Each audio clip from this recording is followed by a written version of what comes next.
C's, and to my right we've got our regular Vela. Hey Yanni. Hello to everyone. Now we're going to be doing a mid-season review on the Cobras so far. We'll be covering a bit of a wrap on the games that have been played, the first 11 rounds, and we'll be looking into the future a little bit, and I guess giving our thoughts on how we think the season's gone so far. So I'll pass over to Vala now, who'll cover through the first few games, and we'll go from there. Exactly. Thanks, Yanni. First round we started off very well. A 2-1 win over our arch nemesis and rivals, Bayside Argonauts. So the season started off really well. Yanni, the second game post that, Caulfield versus Endeavour United, we had a 2-2 draw. Third round we had a loss, and that was against Old Brighton. Fourth round we beat the current leading top team of the of State 4, Seaford. So that was a 4-3 win, which was great. Then we had a loss, unfortunately, a controversial one as well, against Sandringham, 1-0. Round 6, we won against Elwood City, Yanni's home team, 2-1. Round 7, after leading 2-0 at half time, Yanni, we lost 3-2, and we'll talk about that game as well. Round 8, we had a big win, 6-1 over Hampton. Round 9, the game was postponed against South Yarra.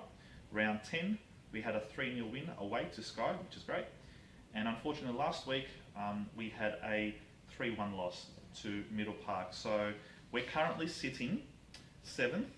We do have 16 points. Goals for is 22. Goals against is 17. And if we compare it to last season, goals for at this stage we had 32. Goals against we had 13. Yanni, your thoughts? Yeah. Yeah. Look, let's have a look at some of the, I guess, the key games in the first half of the year. The big one is round 4, Caulfield and Seaford. Having knocked off the team that is currently running away with it, something has to be taken out moving into the second half of the season. I mean, that's the one big positive that's come out of the season so far. Yes, we are. You know, what are we? How many points off second? We're 25. They're 25, being Sandringham, and we're at 16 with the game in hand as well. So say, for argument's sake, we're 19. We're 2 games. Yeah. So we're 2 games behind. We've beaten the top 2 teams. Yep. Sorry, no. We beat Seaford. We just lost controversially with a penalty against Sandringham. Okay. And we actually played really well against Sandringham as well. So Seaford's on top and Sandringham second, but we should have beaten Sandringham. It was away, but we should have beat them as well. We really had them on the back foot there the whole second half, but we just couldn't score. So the top 2 teams that we've played, we've actually done really well, and we should have won against Sandringham too. So yeah, we're getting ourselves up for the top games, the top 2 teams. Look, I think the biggest concern so far this season is the number of goals conceded. You know, the loss of Yossa down back. Hasn't played since this upcoming fixture. There's definitely been more goals conceded this part of the season than for almost all of last season. You know, and now they've lost Mark, who's going overseas to the New York Red Bulls. With Timmy Cahill. Coming into the second half of the season, the defence is the one thing that needs to be shored up. I mean, we're scoring goals. Okay, we're still scoring more goals than we're conceding, but the problem is we're scoring first and we're conceding goals, and it's costing games. That's right. On the weekend, we led 1-0 early and then conceded 3 in the second half. And I mean, 1 late goal, but the first 2 goals fairly quickly in succession. And you know, once you go from 1-0 up to 2-0 down, all of a sudden they've got momentum, and you know, they get a third goal, and 3-1 probably wouldn't say it's a fair result, but I know Yossa from last season as well. I think we had more of a stable back line. If it was going to be 3 or the 4, we basically knew exactly which players were going to be there. And I know Yossa's been trialling. Initially it was a back 3, then a back 4, then we're going back to a back 3 now. And I know he's been placing a few little players in and out of those 3-4 positions. I think now, apart from himself, it's pretty settled with Chris and Big Arthur and Dragon as well, apart from Yossa. So I think that's going to be a telling sign maybe in the second half, where the back 3 or 4, and Jason coming in as well, it's probably going to be Jason Wu. It's going to be quite settled at the back line there. So I'm hoping that's going to be not an issue moving forward, really, because you need that consistency. And you know, a good defence starts from the top. We understand that, but a good defence basically should get you close to getting promoted. I think, given that we can score goals, goal scoring is not the problem. if we can stop the goals being conceded, then we've got more home games in the second half of the season. We do. We're definitely in a position, or we're in a position now where we can push for that. At the moment, it looks like everyone else is playing for second, but we know what happened with Seaford last year. They fell off towards the end of the year, so hopefully they can do the same again this year. Yep. We've got 2 winnable games starting off the second half of the season. We really do. We've got Bayside, the Greek Derby. They're 10th, There only is on some 6 talk points. of it being transferred to Bob James Stadium. Bob, how about Middle What's Park? it called now? What about Middle Park, the old stamping ground of Yossa? Yeah, Bob Jane. You know, they've got some lights there, they've got a running track, so maybe you'll get on the track before the game, and maybe you'll get fit for the last game of the season. Come on, Yossa. And then, of course, we follow up with Endeavour, who have definitely dropped off from last year. They've lost some key players. They really have. They're sitting 9th, and Bayside are sitting just underneath in 10th. Winnable games. First 2 games against 2 of the bottom 4 teams.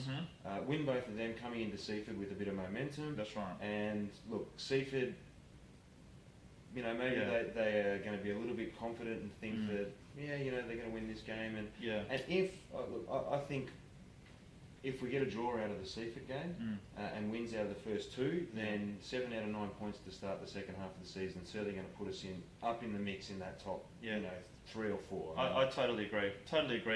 Sandringham, they have dropped a few points. Yep. They've had a loss and a draw as well. So they were clearly on top. Now Seaford's overtaken them. And we know playing at Seaford's ground, as we said, we lost 1-0. Yeah.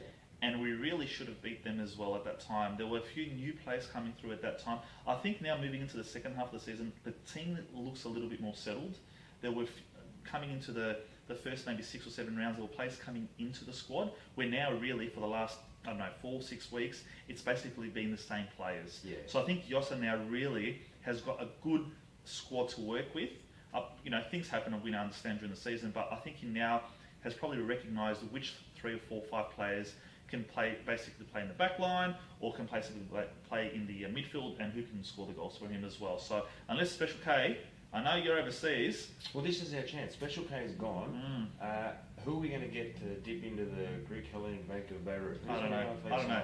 I know Balkos has got the Balkos is one of the signatories in regards to the checking account. So Balkos, do something and help us out. I just wanted to point out, I guess, the players that really need to, now step up are, the players that have been there from last season as well. We got Scotty at the back line as a goalkeeper, so he's being very vocal, and he needs to continue to do that. He needs support. He needs support though. Last season he had Yossa in front of him. Yossa was able to play that role where he pretty much stood there and directed traffic. Exactly. But that's good from him being the sweeper role, talking to every player in front of him. He sees play unfolding. Yep. Scotty needs more help down the back, because Scotty can't be directing players and watching the ball. And exactly. And we're missing, Perry Pantelides, and he was probably one of our bigger players signed pre-season as well. So his leadership as well, and his direction as well. So the players really from the back line that really need to step up and take, more of the leadership. Inclusion of the new players, Dragan and Chris, and Surfer Boy Arthur as well. We're not expecting much from Jason Wu. He will do what he's required to do. So he's just going to be a solid contributor. Solid contributor, exactly. So the players really that need to probably step up to that next level and create that leadership on the field are your players like John Julios, which was the vice captain last year. He needs to step up now and take that leadership. We've got, although young Cody's only 17 years old, he has a presence on the ground as well, and so does Ben. And Ben stepped up last year as well and got us over the line a couple of games last season. So Ben, Jesse coming back from overseas as well, young Nietzsche as well. He always lifts for big games.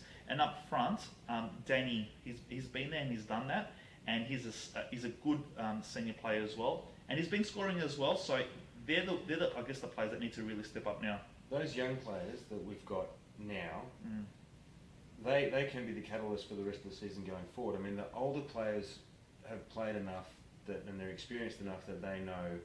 And I guess looking back to last season, winning the title, they know what is required to do what needs to be done to get there at the end of the season. So those older players continue to do what they have to do, and these younger players, you know, that maybe the older guys can feed off the enthusiasm of these younger players, and they can drive the season towards the end of the year. Yep, totally agree. We just need to get a few early results because, I mean, let's look at it the other way. If we drop one of the first two, and if we only take, you know, between 1 and 3 points out of the first 3 games, then we may as well not just park the bus, get in the bus and drive away. Yeah, exactly. Because from then you're going to be 10 points off second, and you're chasing. Yeah, you're going to exert too much energy, which we know you could probably, you know, you lose a game the first 3 rounds. Yeah, you probably could catch up, but then you're going to be wasted. Win more than you've got to lose to finish off the season. You know. Yeah. The hardest thing about getting from where our position, if we can win games early and start creeping up, if we never get close enough, we're not going to overtake anyone. But if we can win games and start overlapping teams and slowly moving up, you know, look, coming into this is round 12, so we've got 11 games left. If we can get to round 18 and be sitting 3rd or 4th, that's an achievable target. Totally agree. You know, Sandringham may drop a couple of games. Middle Park, Middle that's right. Park is, I mean, I know we have to play them away at the old F1 track. And an F1 track is probably better to play on than their pitch because it's rubbish. Compared to last year. Yeah, but if we can pick up points on the teams above us early in and start getting a bit of momentum, then I think the players will start to believe that, you know, maybe they can get there. I mean, it looks from the moment we're sitting mid-table. We've got that game in hand which potentially can bring us up 3 spots. Exactly. We are really a game off 4th position. As it stands, if we win that game in hand. And the game in hand is a winnable game. So I guess what does now Yossa need to, I guess, really focus on and look at, Yanni? What do you think that to get us into a good position now, the first couple of games, as you said, what do you think he really needs to focus on, I guess, Tuesday and Thursday night at training sessions? Well, I think the structure up the back is the key. The defence is going to win the title, or at least put us in a position to get into that top 2.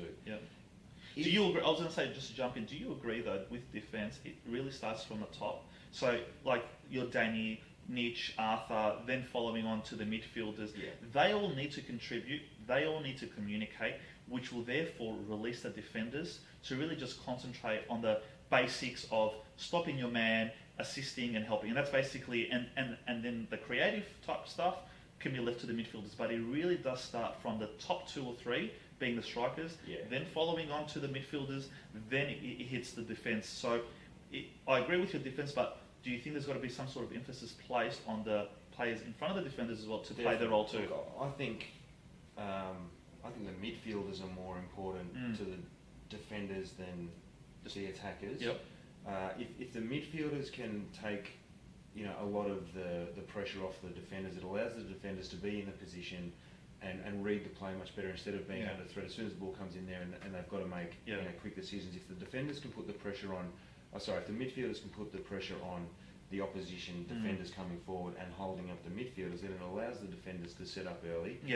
But on the other side of things, those midfielders need to be the driving force going forward. That's right. So for me, I think it's the midfielders that are going to be the key to. They're the engine, aren't they? Defence, They're the engine. If you break it up into the 3 parts of the ground, the midfielders are going to release the attackers, but the midfielders can also relieve the defenders. Totally agree. And if you get that, I guess your central midfielder.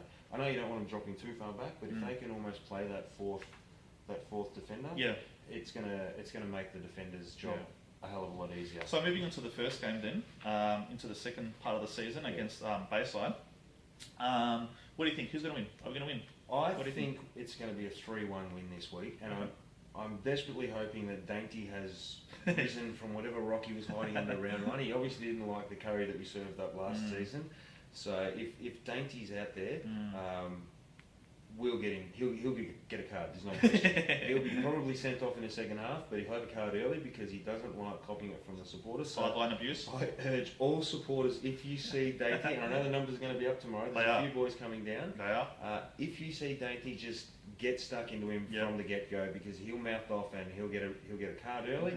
And I think our players will use that momentum, and I'm thinking a 3-1. 3-1? Yeah. I'm thinking 3-0.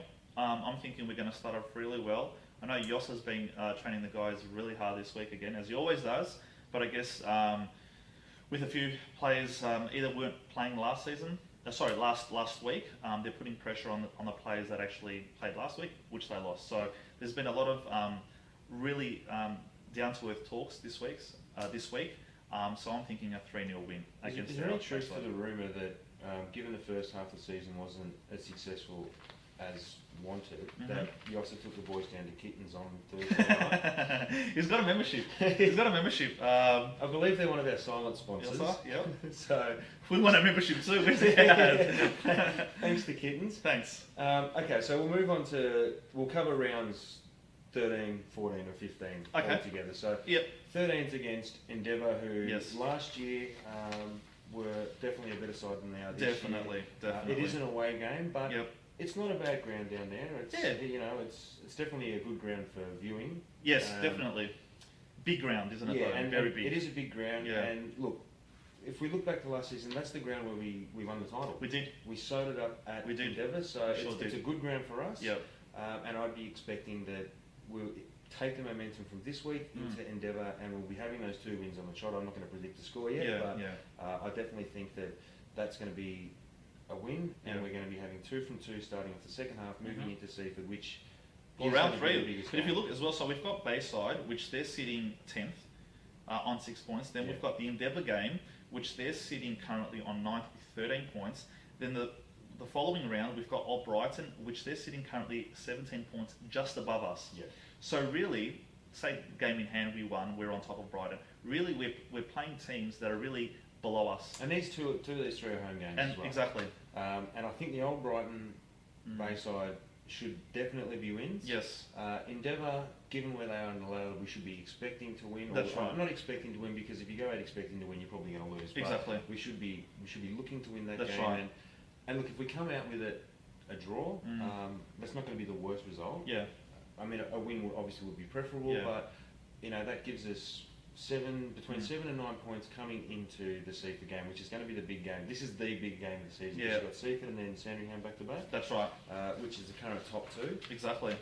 The momentum gained from the first 3 games of the season, taking into those 2 big games, will define the rest of the season. Yeah, I totally agree. And we usually do get up for the big games. Yeah. You can see we beat first time Seaford. We just lost against Sandringham, but as we said, as we've covered it off, it was was it a penalty or wasn't it a penalty? I don't think it was. Anyway, we lost. So we get ourselves up for the big games, Yanni. It's these other games where we're going to be playing teams just a little bit above us or below us, where we really need to step it up and get our intensity going. And I guess that's what's going to make or break do you think what we're going to do. Players need to start having a win at all cost mentality? You know, going into these games where you're expected to win, and maybe they're a little bit more relaxed. I mean, they need to be treating every game from now on. Every game now has to be our grand final. You know what? I guess with and our reserves are doing really well too. Well done, Johnny T. We're sitting currently 3rd. I think it's the pressure that the reserve players also maybe need to step it up a little bit, because there are a number of players that are playing in the reserves. An example, young Andrew Illy, which we know he's a raw talent, but we've been saying that for a couple of years now. So does he? And I know he's done a few hamstrings, and he probably needs to get that right. We do have a few players from the reserves as well that probably need to step up a little bit and create a little bit more pressure on the senior players. And I know Steve looks at the reserve the squad as well. And I'm sure Johnny T is giving him feedback on the players. Definitely. I mean, we know Yoss is down there to watch the reserves every week. That's right. But Johnny T will be giving him, I guess, his feedback on the players that he thinks are definitely pushing for senior selection. And we want the guys in the reserves to be pushing for the senior selection, because it means the guys in the seniors have to start working harder. Exactly. Especially those guys that are, there's going to be some players in the seniors that are, borderline. Maybe haven't been performing as well as they should be. And it could be giving the younger players in the 2s a chance in the seniors, because that these guys go up there, they're going to take their opportunity. They're going to put everything they've got into that game, because it could be their only game in the seniors all year. Yeah, that's right. And it could be a wake-up call for those guys that drop down. Totally maybe agree. they need to put more focus on what they're doing each week, instead of just thinking, oh, well, I'm in the seniors, I'll be there each week, because it's that sort of attitude that's going to cost us games. So if you had to, I guess, rate the first half of the 2000, out of 10, one being not a good position, obviously, and 10 being the best case, which I guess that would be us sitting first, where do you see us out of 10? What would you rate us, Yanni? Look, given that we're mid-table, we're actually below mid-table. We're on that borderline of mid-table and just below. I'm going to say, based on last season and from all the games I saw last year, there was a lot more cohesion amongst the players than there is this year. I'm probably going to say we're a 5-6. It may sound harsh, but we are mid-table, and I think had we won the games that we probably should have, I mean, okay, the Sandringham result is one, the Middle Park result on the weekend, that 3-1, I don't think Keysborough game, we're leading 2-0, 2-0, 2-0, and we lose 3-2. So there's a few. We're losing games we're in front, and then we're falling behind and conceding goals that we shouldn't.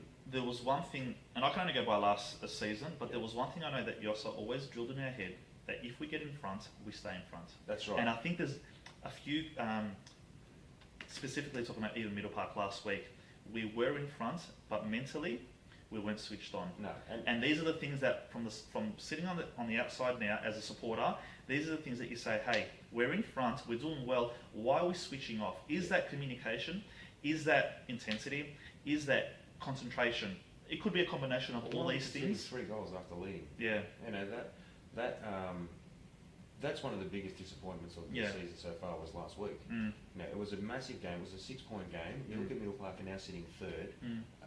That could have been us. We could have been sitting on 19 points with the game in hand and only 3 points off second. If we win that game in hand, which we're expecting to do.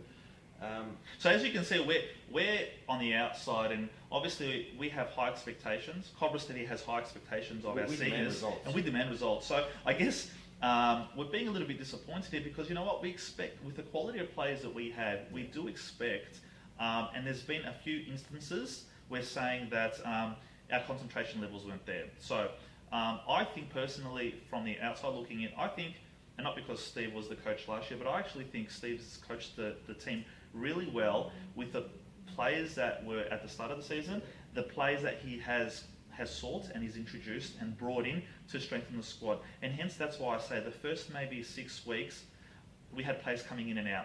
So over the last couple of weeks now, and I think most importantly moving into the second half of the 2013, I actually think there's going to be that cohesiveness that we do require, and that, I guess, that backline structure moving forward. I actually think that we're going to probably surpass our initial expectations, Yanni. And I think we're actually going to either finish off really well and hit the top 2, or actually finish on top. And the reason why I'm just saying that is we know Seaford always start well, as they did last season, and I know they've introduced a few new players. They're going to be the top team. It's just if we now are going to be pushing up our levels, our intensity, our concentration, which I think we will. I'm just going to throw something out there. One of the reasons for the, I guess, lack of success compared to last year so far, Special K. Special K, yes. I think having the result last year, he assumed that it was just going to continue this year, and you know we were going to be coasting up top. And look, the reality is, it is essentially the same division, apart from a few teams, isn't it really? But the way you're going to get up to the next level now is going to be much harder. So we need to start spending some money. Seaford spends some money. Sandringham spends some money. Sky spends some money. Sky spends some money as well. Endeavour lost some money. Teams out there are spending money on and we're not saying go and buy a whole squad, but a little bit of money to get a solid defender, an X-factor player, someone who's going to, you know, be your Timmy Cahill up forward, you know, that midfielder forward. Create that spark. Someone who's going to come on there, and they might only give you 20-30 minutes each game, but if those 20-30 minutes generate a goal and they start generating results, you know, that's certainly going to be a positive for the season. And Special K has gone for 6 weeks. He's gone. So I would be expecting for the next 6 weeks that we win the first 3. Leads us on to the Seaford. We take a draw out of at least one of those 2 games. And if we can draw both or win one, that's a fantastic result getting into the last 5 games of the season. We've really got momentum going forward and we can finish off strong. How many teams or how many times do you see teams that don't start off the season so well, they get a bit of mid-season momentum and it's that momentum coming home. If they can finish the season strong, then I certainly think that we'll be thereabouts at the end of the year. Yeah, totally agree, Yanni. So, Special K, if we are sitting 3rd, 4th, or within striking distance of second 6 weeks from now, Yep. don't come back. Exactly. Extend your trip, buy another house. Go to Albania. Yeah. Go to and Albania. visit some family. Something. I know we've got Carragunas potentially coming to sign for the Melbourne Heart. So Victory, I think. Is it Victory? Hart signed up Oh, Harry so Hart's Kill. got Harry Kill. Fantastic signing anyway. Yeah, he was a joy to watch. He was.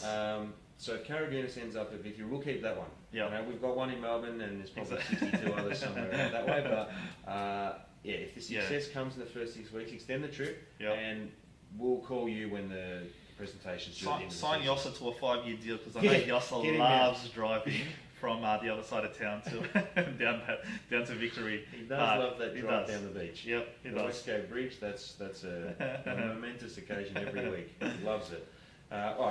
All right, so we'll look at the last 3 rounds of the season, being Hampton Park, Sky and Middle Park. Hampton Park and Sky are 2 games that we should win, given that we've got Sky at home and we beat Hampton Park 6-1 earlier in the season. The biggest game of the year is going to be Middle Park. That is the last game of the season, and it could well decide who finishes second.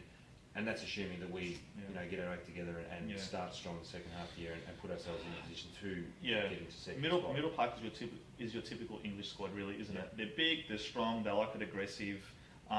We do need to use our aggressiveness, but we need to win our second and your third balls. Your second, third efforts are the things that we probably need to increase. So that's going to come down to it, really. And they are going to be around the mark, as they were last year, from what I saw. And they finished off quite well last year. They did, but we did as well. And obviously they got us across the line, but they are going to finish very strongly as well. From all the teams that I have seen, Seaford are going to be up there. Yeah. Middle Park's going to be up there. Your top 3 now are I would think, the 3. I think biggest Sandringham. concerns. I think Sandringham are going to drop, actually. And the only reason why I say that is the games that I've seen them play, they're very good structurally, but they don't score many goals. They don't concede many. But they don't concede. They've conceded 8 goals. So you score 1 goal past them, or even the second one, it's going to be a different feeling. Oh, hang on, what's going on here? But it's if we're going to step up to the next level. I mean, if they're conceding less than a goal a game, they're looking. They're conceding. They've conceded to 8 goals. Chelsea, Yep, they've a conceded. few years ago. That's right. Yeah, But 8 goals. Chelsea, how many games did they win 1-0? Yeah, exactly. And they wrapped them up. That's what. I mean, look at this. We lost 1-0 to Sandringham. Yep, that's right. Contentious, but Yep. the result was still 1-0. So they. Yep. They're doing what we need to be doing, scoring first and staying in front. Yep. If we can do that for the rest of the season, I think we're going to be right up there at the end. I mean, if we just look back to last week's game against Middle Park, and one of the goals that was conceded was Arthur. Yeah, Arthur on the halfway line. Just put him down. You're not going to get a red, but give Mark him a went yellow. through. Mark went through. Missed. Didn't clear the ball. Then it was left to Arthur. Because Middle Park would have done that. There's no Yeah, question. yeah, Put them in definitely. that position, that's an English style Yep, football. They would have conceded that foul, no question. So I think, I mean, it's hard to judge from the outside when you're not in the moment. Yeah. But it's something that players need to think about. If you're in that position where you've got at least a defender behind you, just give away the penalty. Not the penalty. Sorry, give away the free kick. Maybe you cop a card, but if you're not going to concede a goal, I'd rather concede a card than a goal. Totally agree. All right, then. I know it's been quite lengthy discussion, but obviously we have covered a lot. It's been 12 rounds. I guess the game postponed, but it's been 11 rounds now for the 2013 season. I hope you have enjoyed Cobras TV. I'm hoping to get a little bit of footage maybe tomorrow from. I know you're going to be down there, Yanni. Yeah, we'll be down there. The financial consultant, Piri Swords, will be down there. We're going to have our Asian correspondent, Long Fat Cock, coming down. Yeah, he's coming down as well, so that should be great. The numbers are going to be up tomorrow. Make sure the beers are cold and early, because there will be a fair amount consumed. And if Dainty is there, watch out. This could be sideline abuse. It could be one of the best sledging games I've ever heard, because Dainty will cop it. There's no question. Look, thanks for joining us today, and we look forward to tomorrow's game against Bayside and starting the second half of the season off with a win. And we'll be joining you again next week or in the coming weeks, definitely. And your favourite segments, Vala's Venom will be back. I think we'll have some more lookalikes. Good Sue, Bad Sue will definitely be back. And Street talk. There'll be a bit of street talk. What do you want, Daniel? Give us putting you on the spot. I want you to come up with a segment. I know everyone loves Yanni. We love his attitude. We love his ego.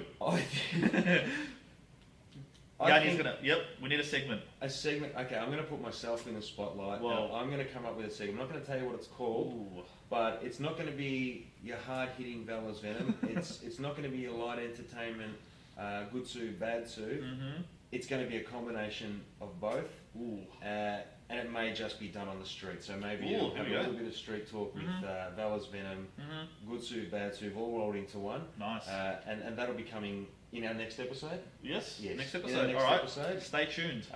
Now, for any viewers out there that are going to be down at the game tomorrow, just be warned. You may be confronted, and you may find yourself on Cobras TV coming soon. All right, guys. Thanks very much, Yanni. Thanks again. All right, thanks, Vala. Thanks for joining us, and we'll see you down there tomorrow. See you later. Cobras TV. Nice. Oh, the fucking leg's gone dead.